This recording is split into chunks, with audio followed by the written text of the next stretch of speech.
What's up, fam? And welcome to the Marlon Native Mind State. I am your host, Marlon C. And today we're going to get into your favorite mayor, Brandon Johnson out of Chicago. Did he pull a full 180 on the whole Black Lives Matter rhetoric and go all lives matter on us? We're going to watch this video. I'm going to give my take. And as always, I want to hear exactly what you got to say in the comments below. Don't forget to like, share, comment, and subscribe. And when you do subscribe, hit the notification bell so every time I drop a video, you will be the first to know about it.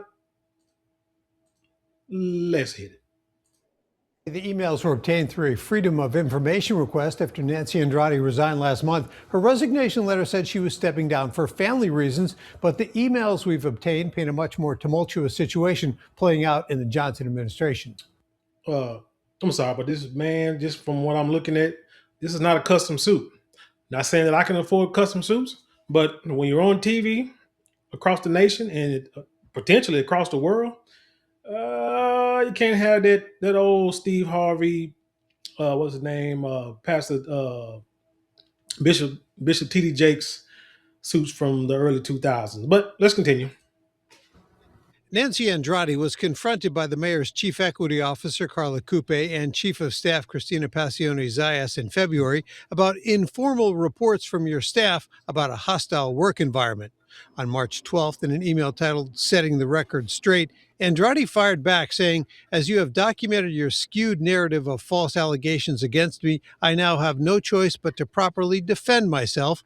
The problems all stem from a hearing last September on Jewish hate crimes in Chicago, which had recently spiked.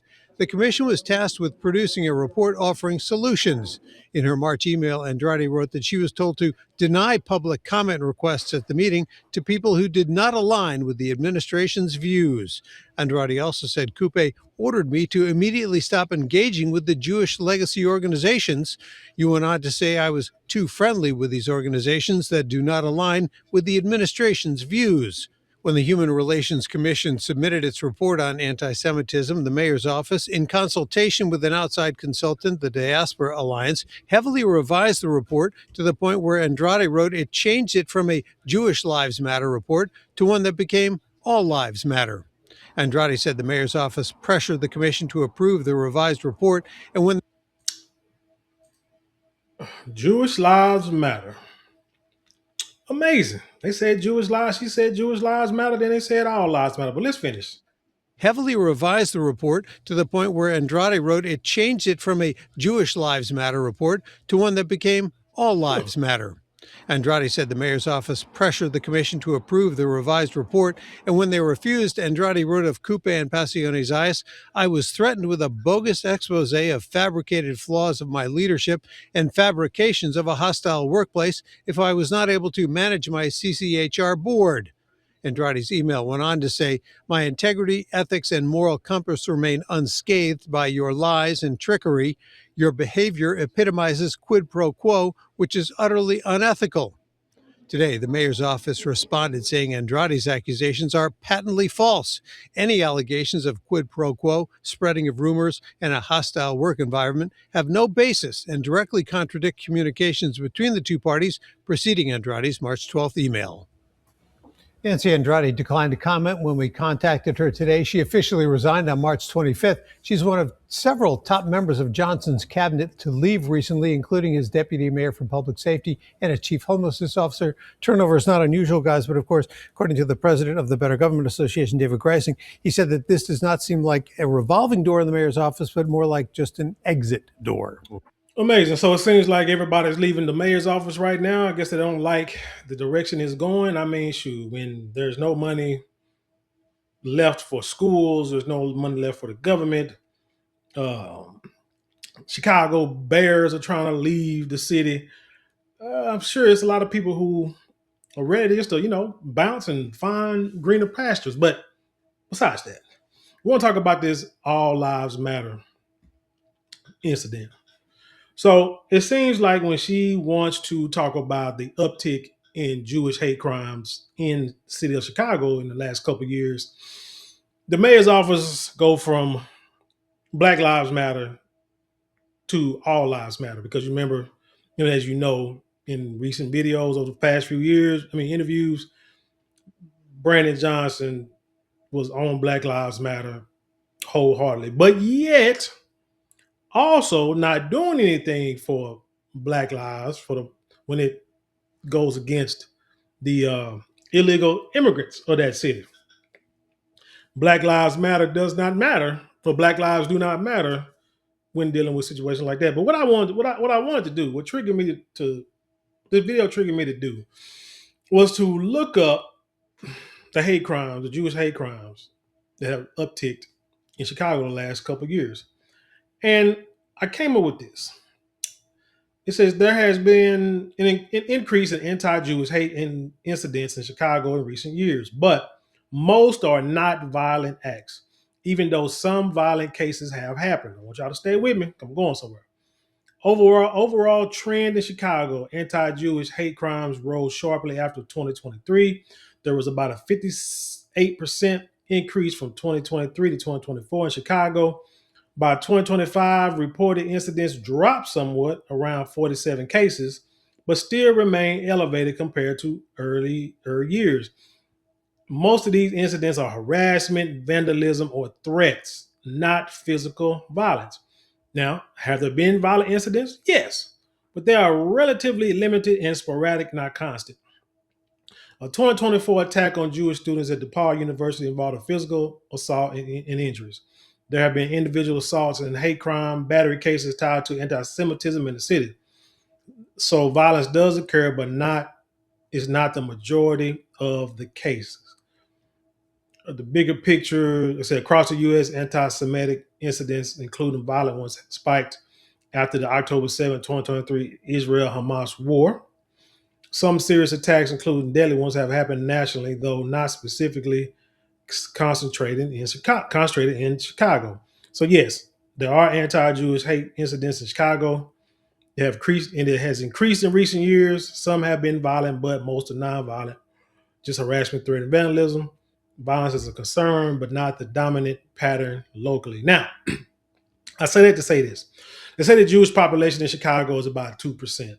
So this is why I don't really like percentages all the time. You got to be careful when you use percentages because you can say it was an increase of about 58%, but if you only have a limited amount of people, let's say you have 100 people and it rose 58%, well, 100 people and you got 2 people, 3 people in the city and Jewish hate crimes rose 50 something percent, 60%, that's 2 or 3 people.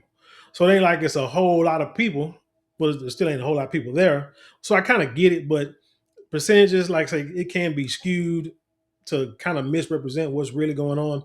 But the point I really wanted to emphasize was the violence part.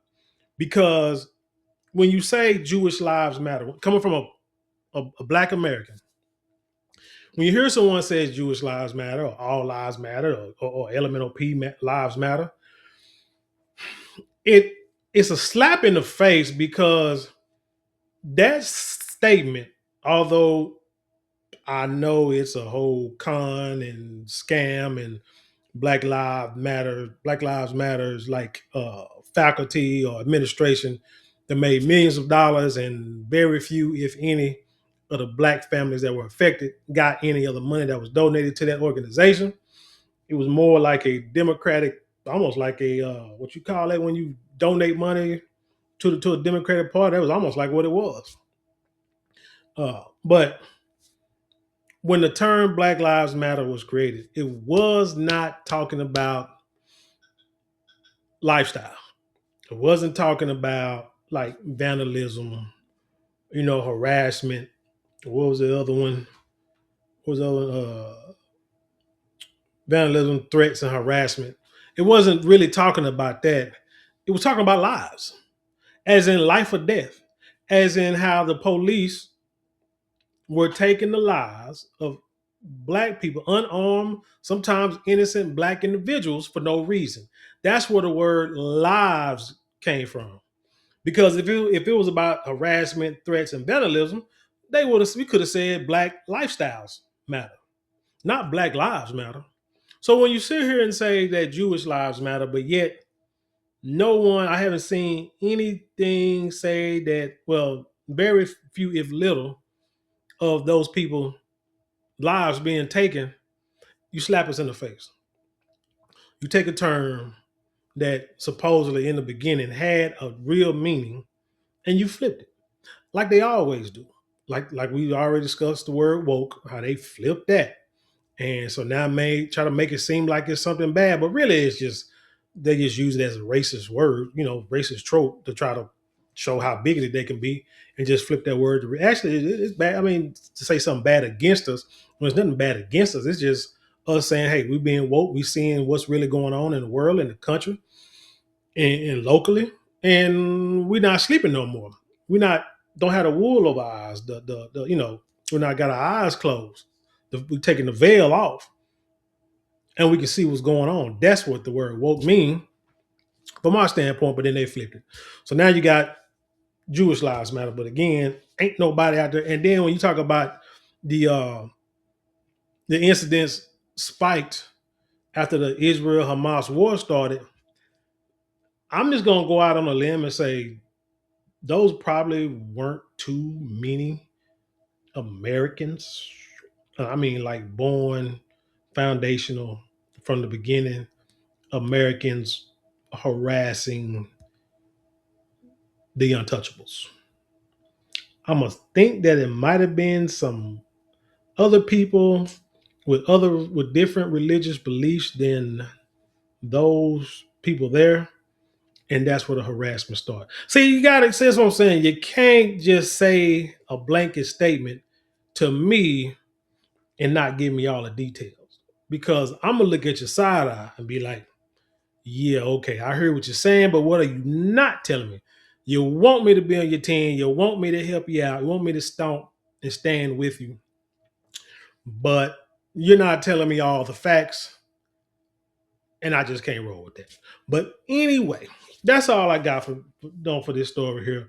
Yeah, it seemed like Brandon Johnson they flipped it when they wanted to because I mean that's just how he do. He just flip it just to make himself look good or whatever boat is selling today, he gonna jump on it and ride with it.